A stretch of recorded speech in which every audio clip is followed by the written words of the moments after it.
For 300 years, they called us primitive. For 3 centuries, the Zephyrian Empire dismissed humanity as nothing more than clever insects, useful for manual labor, amusing in our stubborn defiance, but ultimately insignificant in the grand tapestry of galactic civilization. Queen Vealthara, the immortal ruler who had conquered 47 star systems, had kept humanity on a leash so tight we could barely breathe. Her crimson fleets patrolled our skies, her biomechanical enforcers walked our streets, and her neural dampeners clouded our minds, ensuring we remained docile, productive, and utterly harmless. But the Queen made one critical error in her centuries of dominance. She underestimated the one thing that defines humanity above all others.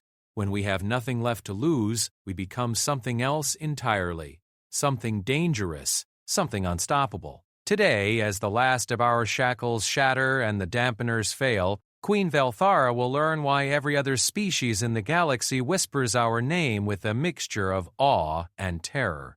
Today, she will discover what happens when humanity stops pretending to be tame. The age of submission is over. The age of human fury has begun. Marcus Chen pressed his face against the cold metal of his cell wall, listening to the distant rumble that had been growing stronger for the past hour. The sound was wrong, too deep, too rhythmic to be the usual hum of the Zephyrian processing facility where he and 12,000 other humans spent their days breaking down asteroids for the Empire's endless hunger for rare minerals. The neural dampener embedded behind his left ear pulsed with its familiar blue light, that constant reminder of humanity's leash. For 28 years, Marcus had lived with that device clouding his thoughts, making him compliant, keeping the fire in his soul to barely glowing embers. Every human over the age of 12 carried one. It was the price of survival under Queen Vealthara's rule. But something was different today. The dampener's pulse seemed weaker, more erratic. For brief moments, Marcus felt something he hadn't experienced since childhood. Clarity. Pure, undiluted human consciousness. The rumbling grew louder. Processing Unit 7749, report to Bay 17 for extended shift rotation, the facility's artificial voice announced in the melodic tones that all Zephyrian technology used. Marcus had learned their language during his years of servitude, as had most humans. It was necessary for survival. Marcus stood slowly, his muscles protesting after 14 hours of breaking apart metallic ore with nothing but basic tools. The Zephyrians could have easily automated the entire process, but Queen Vealthara believed in the value of keeping subject species busy.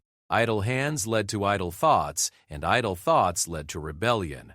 As he walked through the corridor toward Bay 17, Marcus noticed other humans moving with unusual alertness. Their eyes held something that had been missing for decades: awareness. The dampeners throughout the facility were flickering, their blue lights stuttering like dying stars. Sarah Kim fell into step beside him, her usually vacant expression replaced by sharp intelligence. She was an engineer before the conquest, though she had spent the last 15 years hauling rock fragments like everyone else. "You feel it too," she whispered, glancing around nervously. Marcus nodded. Speaking without permission was forbidden, but the guards, tall biomechanical creatures with chitinous armor and multiple arms, seemed distracted. They stood at their posts, but their luminescent eyes were focused on something beyond the facility walls. "The dampeners are failing," Sarah continued, her voice barely audible. "Not just here. I've been monitoring the power grid fluctuations. Something is interfering with their signal network." Before Marcus could respond, the facility shuddered violently. Emergency lighting bathed the corridors in red, and for the first time in 3 centuries, an alarm designed for Zephyrian ears began wailing. The sound was unlike anything the humans had ever heard, a deep, harmonious chord that seemed to resonate in their bones. Through the reinforced windows, Marcus saw something that made his newly awakened mind struggle to process what he was witnessing. The sky above Earth was burning. Not literally burning, but filled with an aurora of impossible colors as massive energy discharges lit up the atmosphere. Ships, sleek, predatory craft unlike anything in the Zephyrian fleet, streaked through the heavens, leaving trails of silver fire in their wake. These vessels moved with a fluid grace that spoke of technology far beyond what humanity had possessed before the conquest. "What are those?" Sarah breathed. Marcus felt a stirring in his chest, something that had been buried so deep he had forgotten it existed. Hope. The facility's main doors, massive constructs of living metal that had never opened during his imprisonment, began to iris apart. Through the widening gap, a figure emerged that made every human in the corridor stop and stare. She was tall, perhaps 6.5 feet, with pale skin marked by intricate silver tattoos that seemed to move beneath the surface. Her hair was white as starlight, and her eyes held the cold fire of someone who had seen the birth and death of suns. She wore armor that looked like it had been grown rather than forged, its surface shifting between deep blue and absolute black. But despite her alien appearance, there was something undeniably human in the way she moved, in the fierce intelligence behind her gaze. "My name is Elena Vasquez," she announced, her voice carrying easily through the corridor without technological amplification. "Former Admiral of the Human Expeditionary Fleet, current leader of the Terran Liberation Forces. I died 312 years ago defending this world from invasion." The dampeners throughout the facility gave one final desperate pulse before going completely dark. Marcus felt his mind explode back to full consciousness, like a dam bursting, and with it came a flood of memories he hadn't known were suppressed. Images of Earth before the conquest, blue skies, free cities, humans reaching for the stars with hope instead of chains. "But death," Elena continued, a smile playing at the corners of her mouth, "is just another problem for humans to solve. The Zephyrian guards finally seemed to register the threat. They raised their energy weapons, but before they could fire, the walls of the facility simply disappeared. Not destroyed, not broken, they faded away like morning mist, leaving the humans standing in an open field under an alien sky painted with battle." Marcus looked around in amazement. Thousands of humans were emerging from dozens of facilities scattered across the landscape, their faces showing the same mixture of confusion, hope, and rapidly returning anger. 3 centuries of suppressed rage was bubbling to the surface as their minds cleared.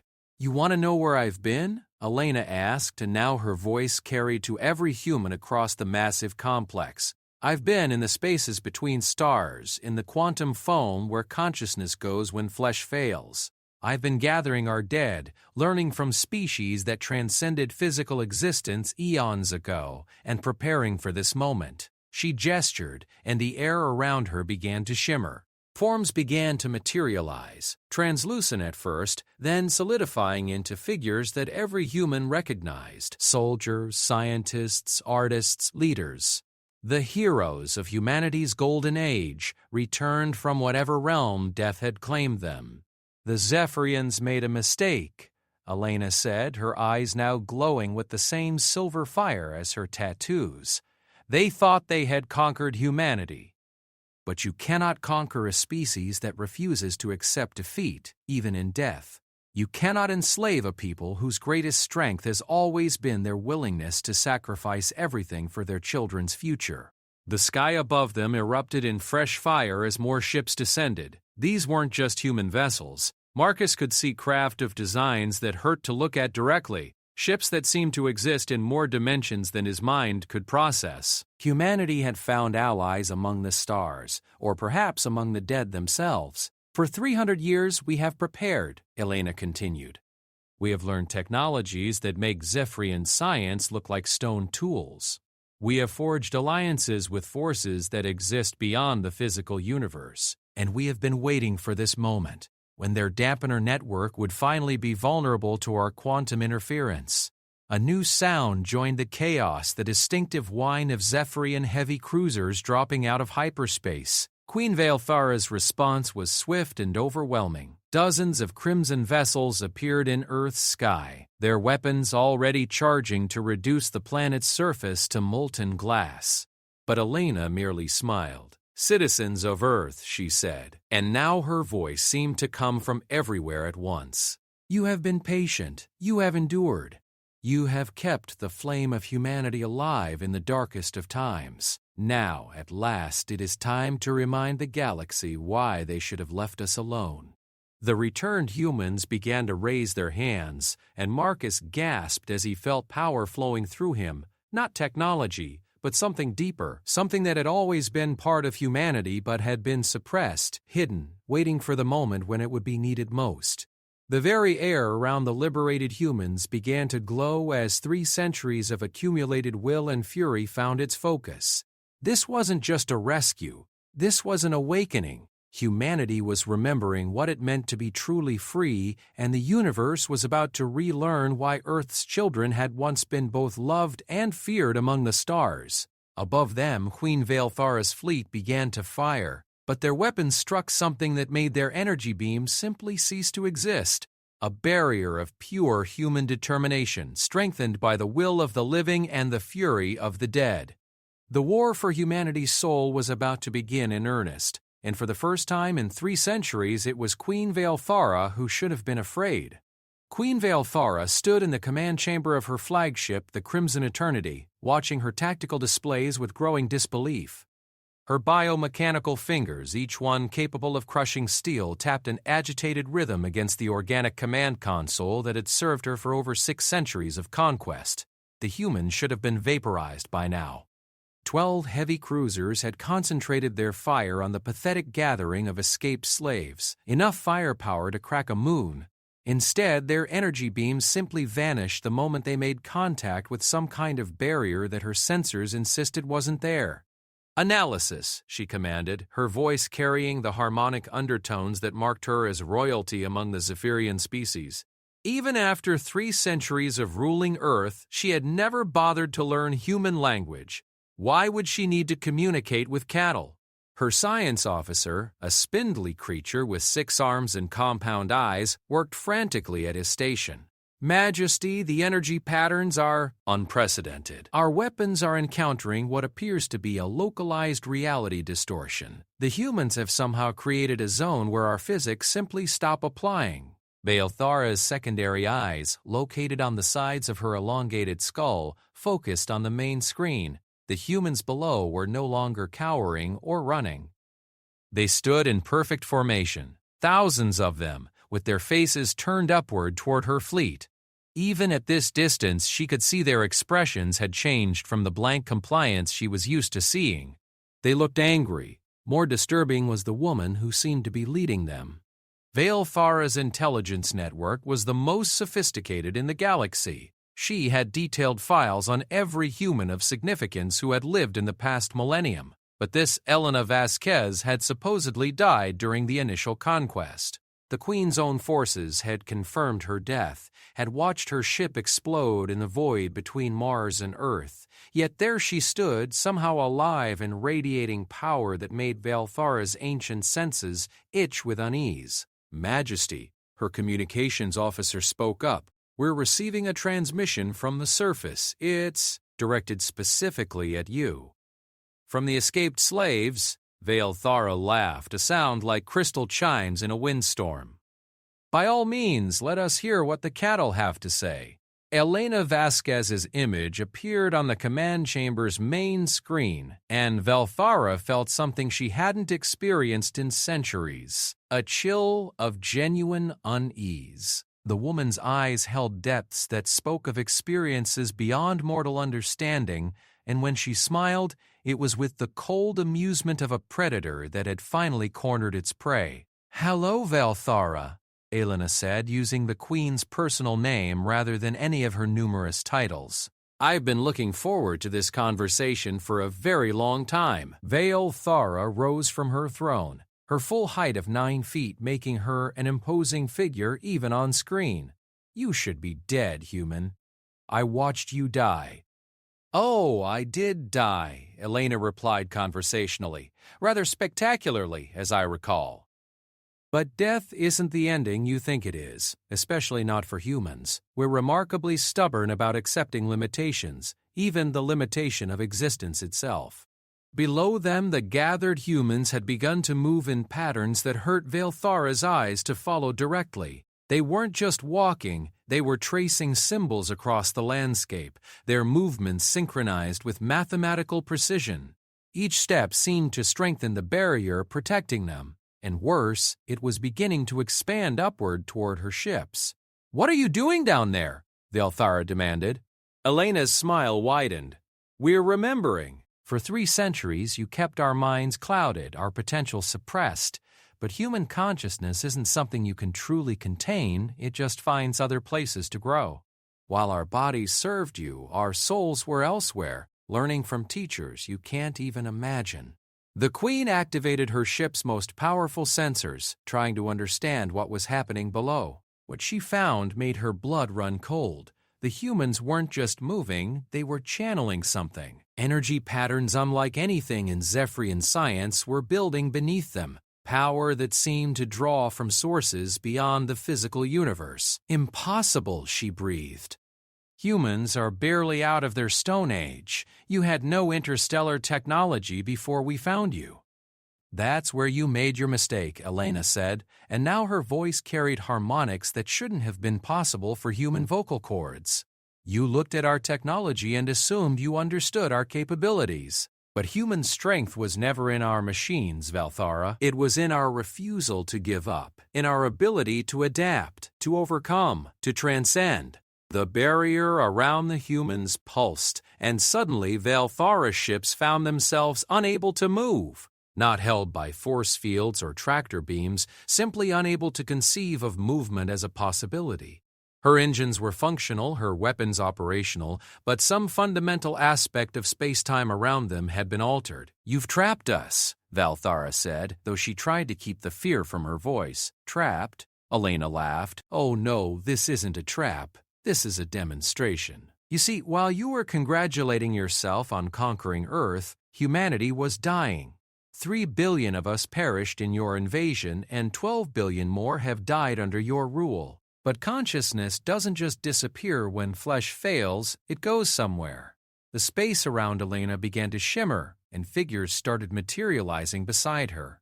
Translucent at first, then becoming more solid with each passing moment. Velthara recognized some of them from historical records, human leaders, scientists, warriors who had fallen in the conquest. But there were others, beings that seemed only partially human, their forms suggesting evolution beyond physical existence. "We found allies among the dead, Velthara. Ancient species that transcended material existence millions of years ago. They've been waiting, watching, hoping that someday a young species would prove worthy of joining them in the spaces between reality. Humanity impressed them." The Queen's science officer was frantically scanning the new arrivals. "Majesty, these entities, they're not fully in our dimension. They exist across multiple layers of reality simultaneously. The energy readings are unlike anything in our databases." Elena raised her hand, and every human on the surface did the same. The movement was perfectly synchronized, as if they were all part of a single organism.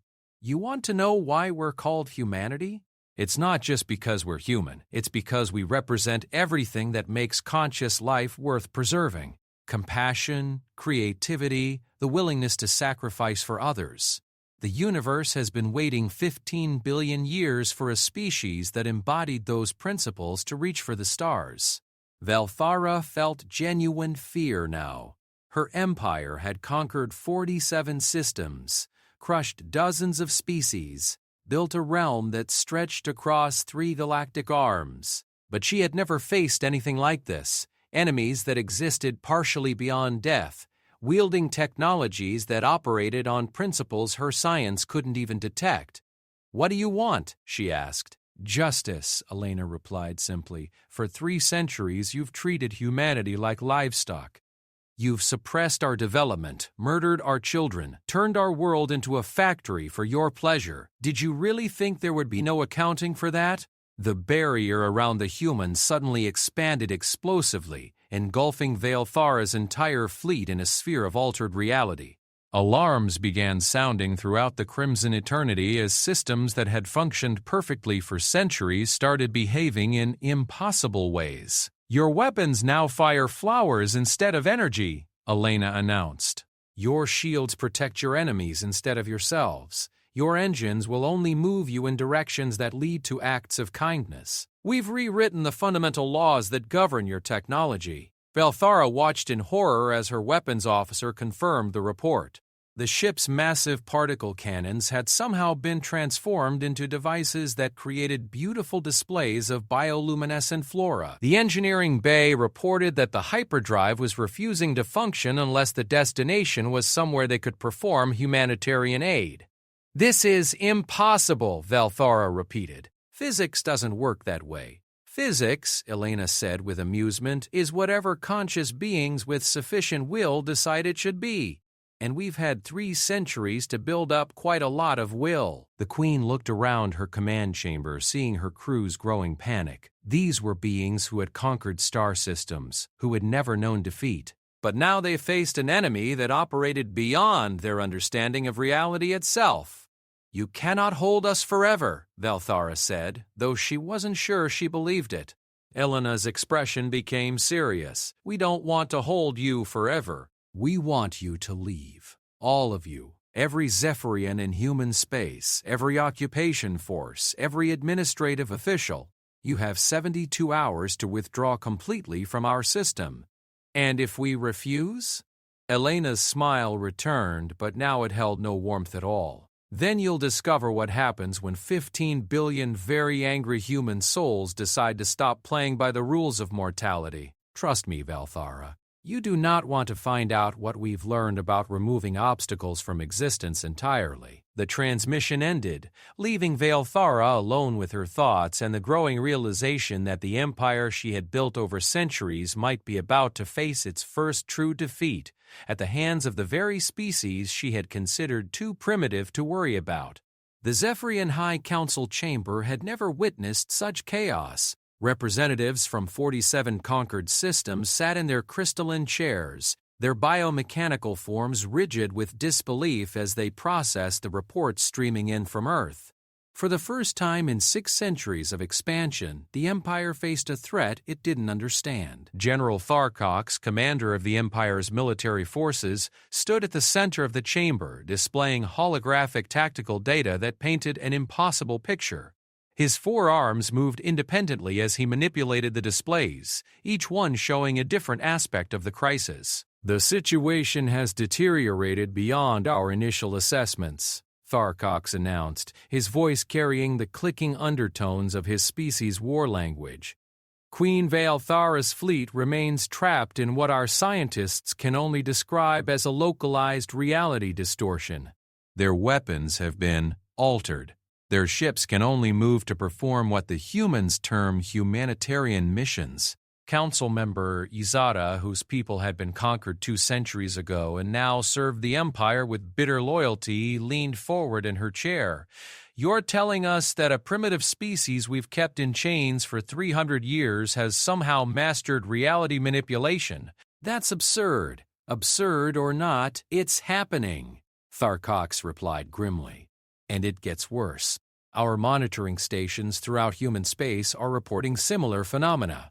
The neural dampener networks we've spent centuries building are failing simultaneously.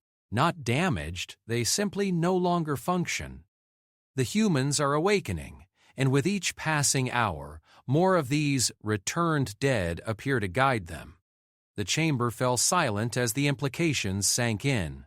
The neural dampeners weren't just crowd control, they were the foundation of Zephyrian rule. Without them, subject species began to remember their independence, their capabilities, their reasons for resistance. "There's more," Tharcox continued. "Our deep space monitors have detected massive energy signatures moving toward Earth from directions that shouldn't be possible. Ships or entities approaching from what our sensors describe as orthogonal space, vectors that exist outside our 3-dimensional understanding."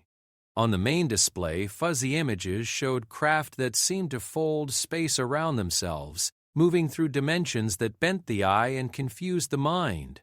Some appeared to be vessels in the traditional sense, but others looked more like living creatures of impossible size, their forms shifting between states of matter. "The humans have allies," Tharcox stated. "Species we've never encountered, technologies that operate on principles beyond our science. What we're facing isn't just a human rebellion, it's contact with forces that exist beyond our understanding of the universe." Council member Dravak, a being whose crystalline body pulsed with angry red light, stood abruptly. Then we destroy them. We glass their entire system, reduce every planet to molten slag. A few billion dead slaves is a small price to prevent this infection from spreading. We tried, Tharkok said quietly. 3 hours ago, I authorized the use of a stellar disruption torpedo against Earth's sun. The weapon simply ceased to exist the moment it entered human space. Our most powerful planet killer, a device that has destroyed 17 worlds, vanished as if it never was. The chamber erupted in alarmed chittering and harmonic protests. Stellar disruption torpedoes were the Empire's ultimate weapon, capable of causing a star to collapse into a black hole. If the humans could casually negate such power, how is this possible? Demanded Counselor Vex, her insectoid form trembling with agitation. Humans had no interstellar technology when we conquered them. They were still fighting with chemical propulsion and metal projectiles. Tharkox activated a new display, showing Elena Vasquez addressing the growing crowds of liberated humans. But now she wasn't alone. Dozens of figures stood with her, beings that seemed to exist in multiple states of reality simultaneously. According to our xenobiologist's analysis, human consciousness appears to be fundamentally different from other species we've encountered, Tharkox explained. When they die, some aspect of their awareness doesn't simply dissipate. It goes elsewhere. This Elena Vasquez has apparently spent 3 centuries in contact with entities that exist beyond physical death. The image showed Elena raising her arms, and in response, the very landscape around her began to shift. Mountains moved like living things, rivers changed course to form geometric patterns visible from orbit, and the sky itself began displaying symbols that hurt to look at directly. She's terraforming the planet in real time, Tharkox continued, not with technology but through direct manipulation of matter and energy at the quantum level. The humans are learning to reshape reality through pure will, guided by consciousnesses that exist beyond our dimensional framework. Counselor Mesra, the eldest member of the council, finally spoke. Her voice was a whisper that somehow carried to every corner of the massive chamber. I remember stories from my grandmother's time, tales of the precursors, the first species to achieve transcendence. They left warnings about younger races that might one day join them in the spaces between reality. Perhaps we should have paid more attention to those legends. You're suggesting the humans are becoming precursors? Dravik scoffed. They're barely evolved beyond tree-dwelling primitives. Primitives who just negated our most powerful weapon and turned our fleet into a charity organization, Mesra replied dryly.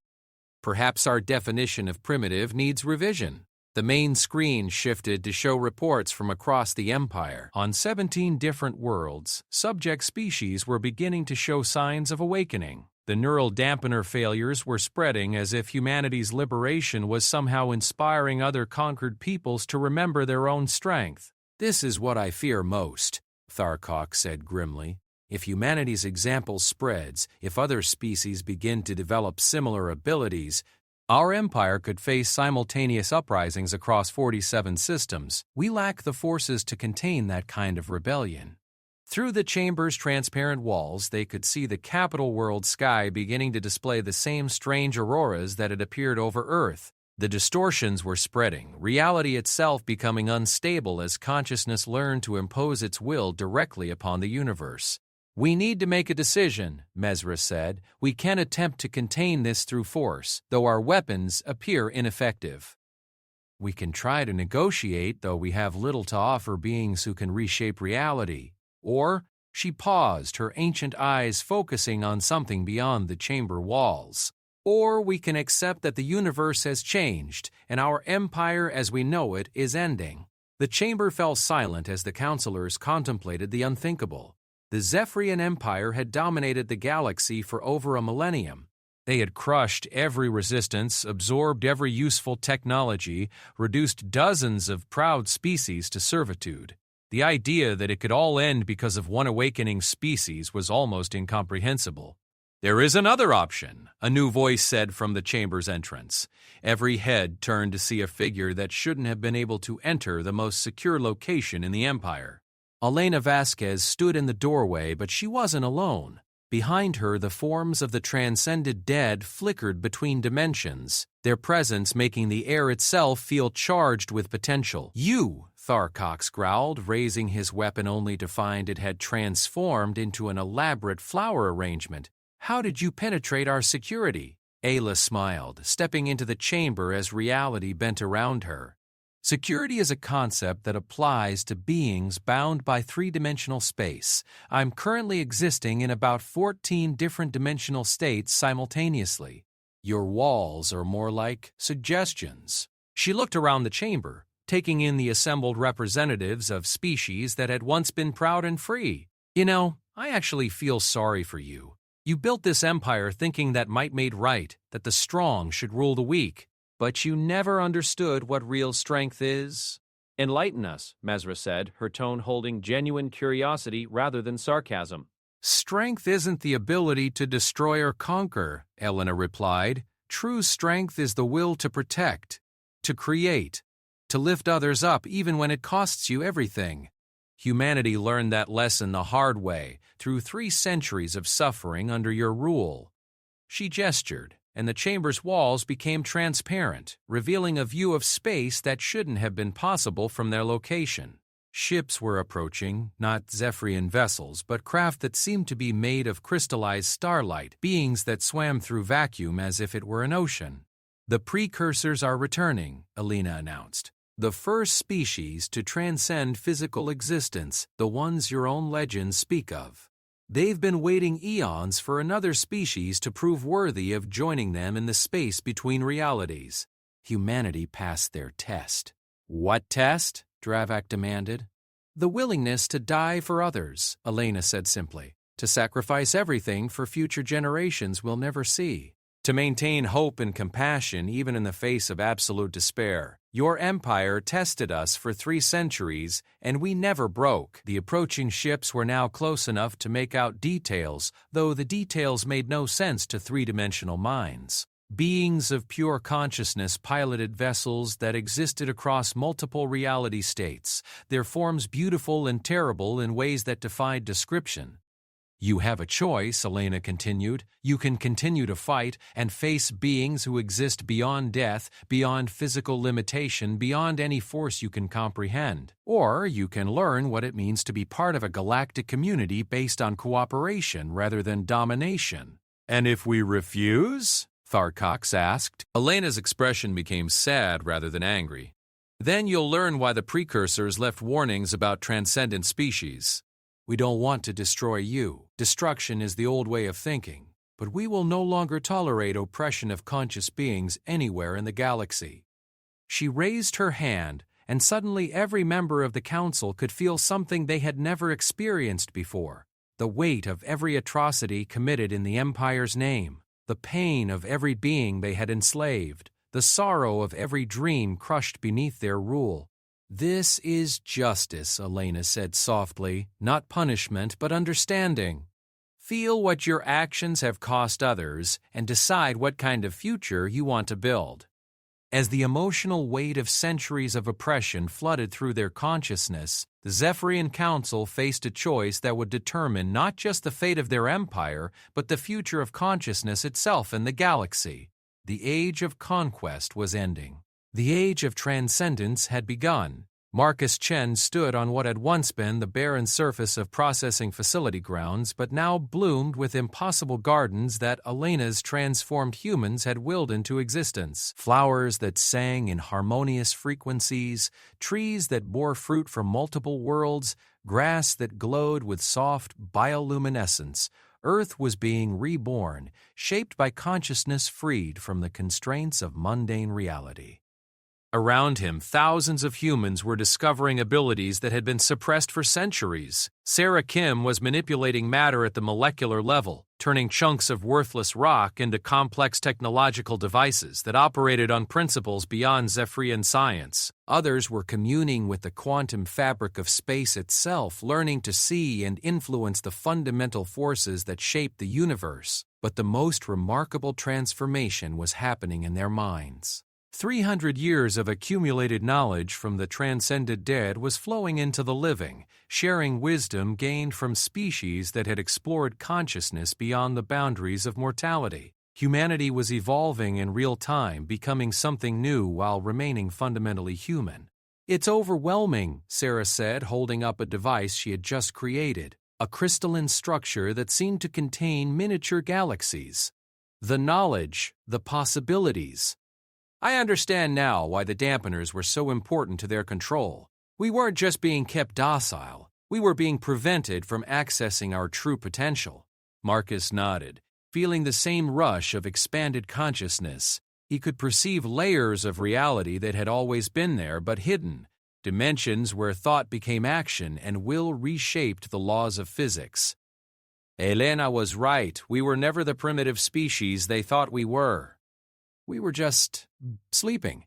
Above them, the precursor ships had taken positions throughout the solar system, not as conquerors but as teachers and guides. Their presence created stable zones where the new laws of reality that humanity was learning to wield wouldn't accidentally tear apart space-time.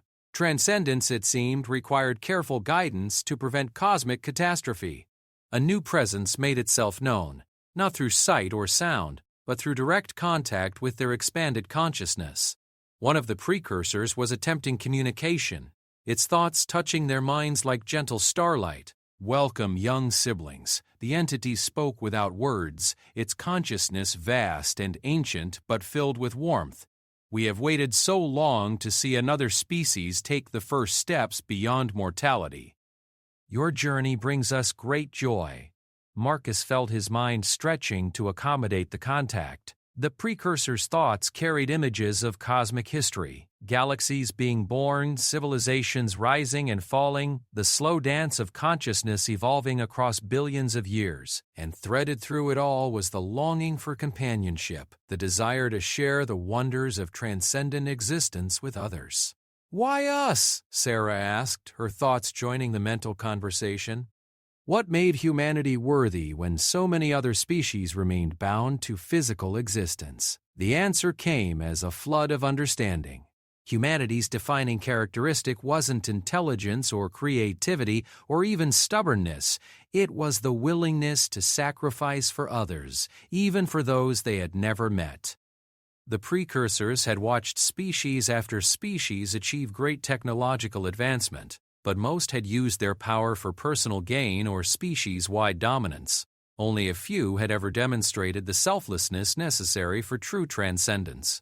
"Your people chose suffering over submission," the precursor continued. "For 3 centuries, you could have made your lives easier by becoming willing servants of the Empire. Instead, you preserved your essential humanity at tremendous cost. That choice proved you understood the most important truth of conscious existence." "What truth?" Marcus asked. "That consciousness is not meant to be hoarded or used for domination, but shared and elevated. Reality is vast enough for all beings to flourish, but only if they choose cooperation over conquest." As if summoned by the conversation, Elena materialized beside them. Her form had become even more ethereal, existing simultaneously in multiple dimensional states. Her silver tattoos now moved constantly, displaying equations and symbols that described the fundamental structure of reality itself. "The Council has made their decision," she announced, though her expression was troubled. "Most of the Zephyrian leadership has chosen to accept our offer of coexistence and transformation. They're willing to dismantle the Empire and learn new ways of relating to other species." "That's good news," Sarah said, though she caught the hesitation in Elena's tone. "Isn't it?" Elena's form flickered between states of existence as she considered her words. "Most of them, yes. But Queen Thalthara and her core loyalists have rejected any form of compromise. They've retreated to the fortress world of HFY Prime and are preparing what they call the final solution. A weapon designed to destroy not just planets or systems, but entire categories of existence." Marcus felt a chill despite the warm energy flowing through the transformed landscape. What kind of weapon could do that? "They're planning to create a consciousness void," Elena explained grimly. a weapon that would essentially delete the concept of self-awareness from local space-time. No thoughts, no souls, no possibility of transcendence. Just empty matter following basic physical laws. They believe if they can eliminate consciousness itself from this region of the galaxy, they can rebuild their empire using purely mechanical systems. The precursor's presence grew stronger, its ancient mind touching theirs with urgent concern. Such a device would be catastrophic beyond measure. Consciousness is the universe's way of understanding itself. To delete awareness from an entire galactic region would wound reality itself, potentially causing a cascade effect that could unravel existence across multiple dimensional planes. Sarah's newly enhanced mind began processing the implications. They're so afraid of losing control that they'd rather rule over a dead universe than share a living one. Exactly, Elena confirmed, and they have the resources to attempt it. HFY Prime has been their primary research world for over a millennium. They've collected technologies from dozens of conquered species, artifacts from extinct civilizations, even fragments of precursor technology they've encountered over the centuries. Marcus felt the weight of responsibility settling on his shoulders. 300 years of human suffering had led to this moment, not just freedom, but the obligation to prevent a cosmic catastrophe that would doom countless innocent beings to a fate worse than death. "What can we do?" he asked. Elena smiled, and for a moment she looked entirely human again. "We do what humans have always done when faced with impossible odds. We adapt, we overcome, and we protect those who cannot protect themselves." She gestured, and the space around them began to fill with figures, not just the returned human dead, but entities from across the galaxy. Species that had never achieved full transcendence but had developed enough consciousness to understand what was at stake. Former victims of the Empire who were willing to fight alongside their liberators. "The consciousness void weapon has a weakness," Elena continued. "It requires a massive amount of focused will to activate, and it can be countered by an even greater concentration of conscious intent. The precursors alone might not have enough focus. Their transcendent state makes them too diffuse to concentrate effectively on physical reality. But we can, Marcus realized. Humans excel at focused determination, especially when protecting others. Precisely. But this won't be like our liberation of Earth. Queen Valthara isn't just planning to destroy humanity, she's planning to delete the very concept of awareness from existence. If we fail, there won't be death or slavery or any form of existence at all, just empty matter drifting through void. The precursor's thoughts joined theirs again, carrying images of the weapon being constructed on HFY Prime, a massive crystalline structure that warped space around itself, drawing power from the quantum foam that underlied reality. Thousands of Zephyrian scientists worked frantically to complete it, driven by their queen's absolute refusal to accept defeat. "How long do we have?" Sarah asked. 72 hours, Elena replied. "The weapon will reach critical mass at that point. After that, Queen Valthara will be able to delete consciousness from any point in the galaxy, starting with Earth and expanding outward until nothing thinking remains in this arm of the spiral." Marcus looked around at the transformed Earth, at the humans learning to reshape reality through pure will, at the magnificent beings who had come to help them. 3 centuries of suffering had led to this moment of ultimate choice, not just for humanity, but for consciousness itself. "Then we stop her," he said simply. "Whatever it takes." Elena's form became more solid as she focused on the physical dimension. "Gather every human who's willing to fight. Contact every species that values consciousness over control. This is bigger than humanity's freedom. This is about preserving the right of awareness to exist in our universe." As word spread across the liberated Earth and beyond, beings from across the galaxy began to converge on the solar system, not armies of soldiers, but an assembly of consciousness itself. Every thinking being who understood that some things were worth fighting for, even at the cost of existence itself. The final confrontation was approaching, and the fate of awareness itself hung in the balance. The space around HFY Prime had become a battleground between existence and oblivion. Queen Valthara's fortress world hung in the void like a crystalline cancer, its surface covered with the massive consciousness void weapon that pulsed with anti-reality energy. Around it, her remaining fleet formed defensive positions, their ships modified with technology that could wound the fabric of space-time itself. Marcus Chen stood in the command center of the human flagship, not a traditional vessel, but a living construction of crystallized human will and precursor knowledge. The ship existed partially in normal space and partially in the quantum dimensions where consciousness touched reality. Through its transparent walls, he could see the Allied fleet spreading across several dimensional planes. Thousands of ships had answered humanity's call. Vessels from the few species that had escaped Zephyrian conquest, constructs piloted by the transcended dead, and most remarkably, precursor entities that had taken physical form specifically for this battle. But at the heart of the fleet were humans, living and dead. Those who had survived the centuries of oppression and those who had died fighting for freedom.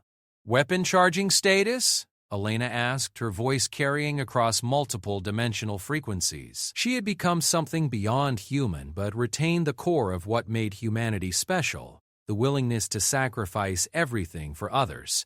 Sarah Kim, now serving as the fleet science coordinator, consulted readings that existed as much in thought as in traditional sensors. The consciousness void weapon will reach critical mass in 14 minutes. Once activated, it will expand at light speed, deleting awareness from everything it touches. Through their enhanced consciousness, every being in the Allied fleet could perceive the weapon's true horror. It wasn't designed to kill.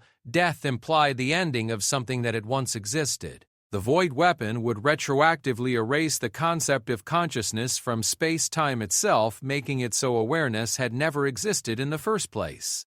"Queen Valthara's final transmission is coming through," reported David Park, a human who had died in the initial conquest but returned with knowledge of quantum communication. "She's requesting to speak directly with you, Elena." Elena nodded, and the image of the Zephyrian Queen appeared in the command center. But Valthara had changed. Her biomechanical form now incorporated technology that hurt to look at directly, devices that existed in states of unreality. She had modified herself to survive the activation of her weapon, becoming something that could exist in a universe without consciousness. "Elena Vasquez," Valthara said, her voice carrying harmonics that made reality shiver. "You still have time to surrender. Return to your proper place as servants, and I will limit the weapon's effect to this system only. Resist, and I will delete consciousness from the entire galactic arm." "You don't understand what you're about to destroy," Elena replied, her own form flickering between multiple states of existence. "Consciousness isn't just awareness, it's the universe's way of experiencing itself. Without thinking beings, reality becomes nothing but empty equations with no one to observe their beauty." Valthara laughed, a sound like dying stars. "Beauty is weakness. Order is strength. I will create a galaxy where everything functions according to my design, where nothing can rebel or resist or dream of freedom. A galaxy where nothing can love or hope or grow," Elena countered. "You're not creating order, you're creating death on a cosmic scale." "Then so be it," Valthara replied.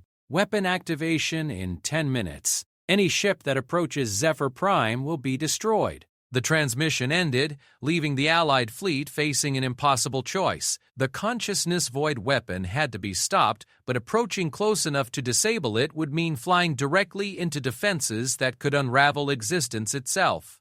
"There is a way," the precursor entity communicated to the assembled fleet, "but it requires sacrifice beyond what any species has ever been asked to give." Marcus felt the ancient being's thoughts touching his mind, sharing a plan that made his newly expanded consciousness real with its implications. "You want us to use ourselves as ammunition," he realized. "Not your bodies," the precursor explained. "Your consciousness itself. If enough aware beings willingly merge their essence with the quantum foam that underlies reality, you could create a wave of pure consciousness that would overwhelm the void weapon's anti-reality field." Elena's form became more solid as she grasped the full meaning. "We would cease to exist as individuals. No afterlife, no transcendence, just dissolution into the fundamental awareness that makes the universe possible." "Yes," the precursor confirmed. It is the ultimate sacrifice, not dying for others, but unmake oneself so that others might continue to think and feel and dream. A profound silence fell over the fleet as the implications sank in. They weren't being asked to die. Death implied the possibility of continuation in some form. They were being asked to voluntarily cease existing as discrete beings, to become part of the basic fabric of reality itself. "How many would we need?" Sarah asked quietly. The precursor's calculations flowed through their linked consciousness. Every human, living and dead, every species representative in the fleet. And even then, success is not certain. Queen Velthara's weapon draws power from the same quantum realm we would need to infiltrate.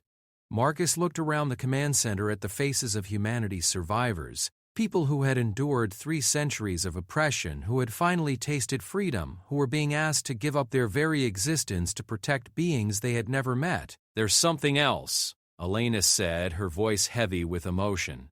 "If we do this, if we unmake ourselves to save consciousness itself, there will be no one left to remember that humanity ever existed.